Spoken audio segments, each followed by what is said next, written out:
Hey everybody, just driving in, back to my house, and there's like this white BMW that was right next to me, driving on the road. But it was going like 45 miles an hour. It wasn't like a highway or anything. And these four kids started to wave. And if I'm in a car and someone starts to wave at me, there are a few things it can be. Number one, it can be that I have a flat tire. That's happened before. Number two, it can be that my gas cap is hanging out because it is on like a little plastic thread that keeps it attached to the car. That's happened before. It could be that they're fans of the show. Now, being that they're 17 to 19 years old, I probably don't think they're fans of the show if that happens. Probably a little too young at this point. But they're waving, they're waving. I'm waving back. And also, I have a pretty cool car. And so sometimes it's that. And so I roll my window down and I slow down a little bit because I don't want to hit the kids. I don't want them to hit me either. And the kid in the back seat goes, "Hey, big fan." I was like, "Oh, cool. It is one of those times." And he was like, "You're Johnny Knoxville, right?" No. I was like, "I'm not Johnny Knoxville, but thank you." So I wonder if one time in his life, because Johnny Knoxville is actually famous, but I wonder if one time in his life Johnny Knoxville has been approached and someone has said like, "Hey, you Bobby Bones?" Just once. But yeah, that happened on the way here to do this. I've been the last couple days, I don't want to say dealing with because it's not really anything significant, but, and this has happened a lot through the last 10, 11 years of my career, where I will get DMs or texts from artists, and it will always be kind of like a warm up before they ask. And the thing is, I really can't do much for them, meaning I don't really program music, which is why when people are like, "You're what's wrong with country music," I don't really have anything to do with country music as far as putting it out there. There was a time in my career 5 or 6 years ago where I was playing a bit more music, but I don't program music. I literally program two things. One, the national countdown on the weekend, but not the actual countdown. That's determined by spins and radio stations all across the country. I play one song. I pick the spotlight artist of the week. Like I do that, and that's a significant spin, I guess, because pretty much every city in the country plays that, but it's only one time on the weekend. The other thing that I do, because I put it in my contract, is the Women of iHeart Country show. So the quick story of that is 6, 7 years ago, in my contract, when I had a bit of leverage, I said, "Hey, I want 1 hour every weekend to just play female songs on every one of our stations," which is like 200 plus stations. And at the time, I think everybody thought that was a little weird because they're like, "You're not even a woman." And, candidly speaking, that's true. I'm not a woman. But it was very much the beginning of, hey, why aren't there as many women being played on the radio? And so I wanted to be out in the front of that. I already was, but because I'm a dude, you kind of don't get the credit. Wasn't really looking for the credit, but like when I would tour, I had all, for the most part, female openers. I was constantly having female guests on the show that weren't. So I was already doing my part, but I really wasn't doing anything national programming wise that was consistent. And so I said, "Hey, give me this hour," because I wanted to give female artists a bit of a, I don't know if I should share this, like a bit of a spike on the chart because it was a pretty heavy play on that show. Like I'd play a couple songs from new artists. They'd get a big spike. Program directors would see they got a whole bunch of spins, and they go, "Oh, maybe this song is good. Give it a listen." And it really didn't change like the total outcome of a record, but maybe it gave some of those artists a chance earlier. So that was the whole idea behind it. So I have an hour, and I program that, and you're going to see my point here. And if I want to, like they call it, spike a song in, I can do that, which is just on my show. If I decide I want to play a song, I'll play a song. But I really don't want to be the song guy because with that comes everybody wanting you to play their songs. And that's just not me. And again, there was a time when I was breaking songs like crazy. If it was Buy Me a Boat or Girl Crush or I Love This Life, Low Cash, there's 6 or 7 of those songs that I played a whole lot when nobody else was playing, which really moved them up the chart and then gave them really strong ammunition to go other places and go like, "Look, it's getting a lot of play." I stopped doing that because, one, I don't want to base my career on music I don't make. So it's been something that I occasionally do, but I don't really put any significant time, thought, effort into it. But that doesn't mean that people don't hit me up thinking either A, I have more power than I actually do, which is not a whole lot. I guess I have a little sway with the president of iHeartCountry. I mean, I've worked with him for 13 years. I know him very well. But, not anyway, I get the warm up from these artists. And it'll just be a reach out of nowhere to be like, what's up? How's it going? How you been? And I can tell immediately when the warm up is happening. Because I know the warm up is going to be possibly a day and a half of, hey, cool, we should hang out sometime, whatever else, and then bam, there'll be, a file in my text message. And hey, if you don't mind, would you check this song out and tell me what you think of it? And when an artist asks you what do you think of a song, they really don't want your opinion unless it's good. They really just want you to go, oh, it's excellent, I'd love to play it. And if you don't say that, then they're going to ask, hey, is there any way you could play it? So I've been getting the warm-up from a couple artists, one through text, one through DM, around the same time, ironically. And I know them, but I'm not friends with them. Now, at the same time, there's another artist that hit me up a couple of weeks ago who I don't know either. I don't know how they got my cell phone number. I don't really care. But they just were like, hey, this is so-and-so. I got this new song out. Would you listen to it? And if you like it, maybe you'll consider it. I respect that so much more. And I don't think I ever played it, but I don't like to have a bad taste in my mouth just because it was right to the point. Like, it was honest. Where the other people are like, let me give you a little massage. Let me tickle you around the waist. Okay, that'd be $500. It's kind of, I guess it's not really the same, but that's what I've been dealing with. And I just know when it's coming. And so I guess I can be a little cold when I see it coming because I don't respond. And one of them, they were DMing me, and I knew what it was because it had already been like 3 messages. And this has probably happened to me before at some point with the same artist. And so I didn't even want them to see that I had read their DM, so I just would delete the message. And then, like clockwork, the next day, boom, got a new song, would love for you to check it out. It also sucks because it makes me not trust anybody. And the thing is, I don't really have I don't have power to like shape a career. Like, I can put you on the show or the podcast, and that's more of a macro versus a micro thing. Because if you come on the show or you come on the BobbyCast, usually that translates into like social media. The podcast does really well now. It's probably the second biggest country music podcast, the BobbyCast is, behind our show, which is number 1. So there is some significance to that, but I just don't have the power for the music. But then it has me not like the artists who do that, which it isn't fair because I know it's their job to hustle in a way, but I don't like the grossness of it. Like, I did like the guy who I didn't really know that hit me up and was like, hey, I got this song. Listen to it, and if there's any chance you consider to play, that'd be awesome. And there was no like question. There was no like, what do you think about it? Because if you ever tell an artist what you think about something, a song, and you're like, I don't really think it was that good. It wasn't for me. I wouldn't say that because I know that's not what they're looking for. They're not looking for general feedback. That's happened a couple times with friends, and they're not even asking like, hey, is it a good song? They're going, hey, do you think if we took this to the vice president of programming that they would like it? Do you think? And those answers I can give.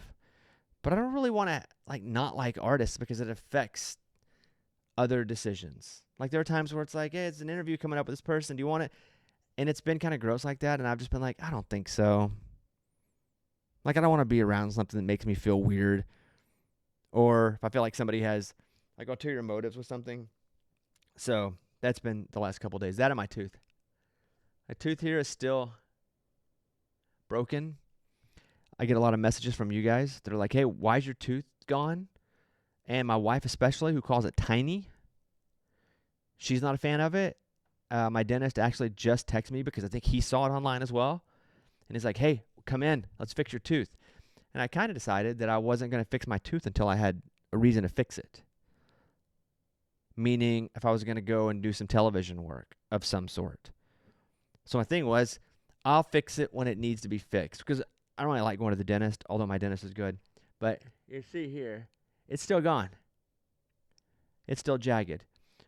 But at this point, I did pay for it already, so I should go and get it fixed. I'm hoping that this recording here, which you're watching either on YouTube or the audio, sounds good. I'm trying it a different way. So hopefully it doesn't look or sound too weird. And if it does, don't worry, done. I'll stop doing it this way. I get a lot of response to that YouTube video that I did on artists that don't like each other. And if you go over onto the YouTube page, which the YouTube page is different than the Bobby Bones Show YouTube page. This is at Bobby Bones Channel. I probably should change it back to the BobbyCast, but over on the channel I did all these artists that had feuds, and then people that I have fought with. I'm not even going to say feuds, because who cares about me, over the years. And I keep getting messages and DMs like, are you feuding with anybody now? And I'm really not, because like it's mostly energy and time waste. Like it's all a suck of time and energy. And also, I just kind of at this stage of my life cut people out if that relationship isn't a net positive for both of us. And I think relationships should be. Romantic relationships, friendships, any relationship should be a net positive. That doesn't mean it's always going to go good. As a matter of fact, the longer that you're in them, if they are substantial, it is not going to go good.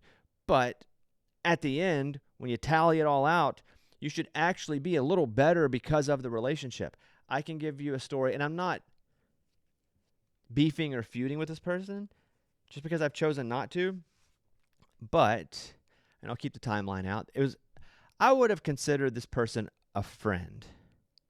And so I was doing a charity event, and the charity said to me, because we weren't getting paid, because it was for charity, hey, do you have anybody that would want to hop on and do this charity event with you, like a co-headliner? And so I called this person, friend of mine, and I was like, hey, here's the charity. I think it's something you might want to be involved in. And they were like, yeah, sounds great. And so we had signed up to do this charity event like 8 months ahead of time. Well, a few weeks to a month leading into it, and again, I would have said I was actual friends with this person, not just buddies that you see or people that come on the show and you're like, what's up, buddy? I haven't seen you in a while, but you're really not friends. Like not acquaintances, friends, like real friends. I would have considered us to be right there at that level. And about a month before, I get a call from this person's manager, which is weird. And my manager gets a call from this person's manager, which is weird because I know the person. Like I've spent significant personal time with the person. And they go, hey, they got to back out of the event. They have to have vocal cord surgery. And I'm like, dang, that sucks. My initial reaction is, dang, that sucks, because anytime you got to have any surgery, that's not fortunate. Secondly, if you're a singer and you have to have vocal cord surgery, that's got to be scary as crap. But I remember thinking, why didn't this person who's my friend call me to tell me? Because I know they're still talking. I just had seen them on social media that day. And again, I really felt like this was a friend. So I thought it was weird that the manager called me. By the way, if you have to get out of something for any reason, if it's like a personal reason, a health reason, I don't know, just say it. If your grandma's sick, no problem. Also, it's not my charity event. So just be for real about it. I guess my whole point to this is I hate when people aren't for real about stuff. And so I'm like, okay, man, that sucks. For them, first of all, and second of all, for this charity event that I am co-headlining, because I was doing stand-up, they were doing music. And so there's just a few weeks left, and I have to call the charity. I had to call the charity and be like, hey, this person's not doing this anymore.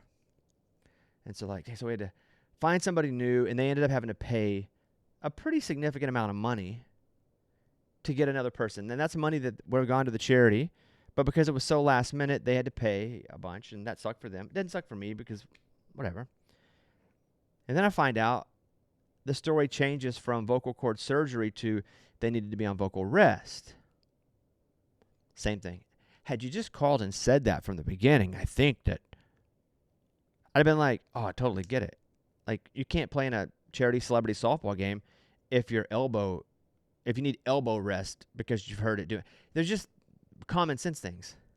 So you could have said that, but it started with surgery, and then they didn't call me. So I was pissed that the person didn't call me. I was like, why? And so after I shared my frustration of, especially when I found out they didn't even need vocal rest. They were then on a television show after that.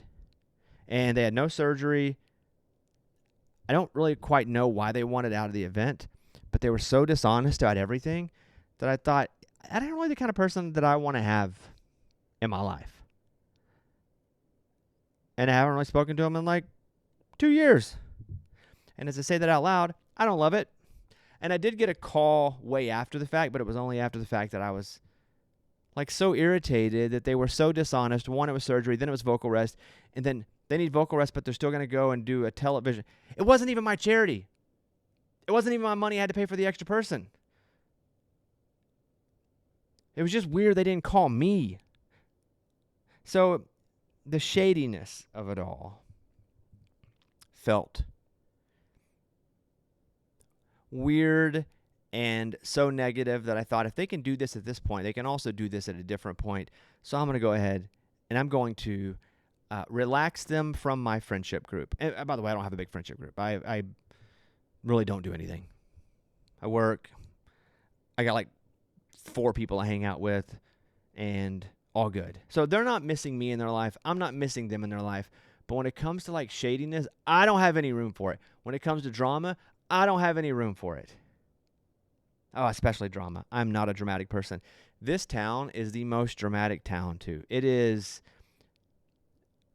easy to say it's so fake, but it's just like high school. If I cared about having friends in the artist community, I think I'd probably stay irritated and upset about it. But it is so cliquey, and it's groups that want it to be known that other people can't be in their group. And it's like artists and wives, and it's kind of funny to watch from the outside, especially when you see like pictures being posted on social media, because you know these people and you know why they're doing it.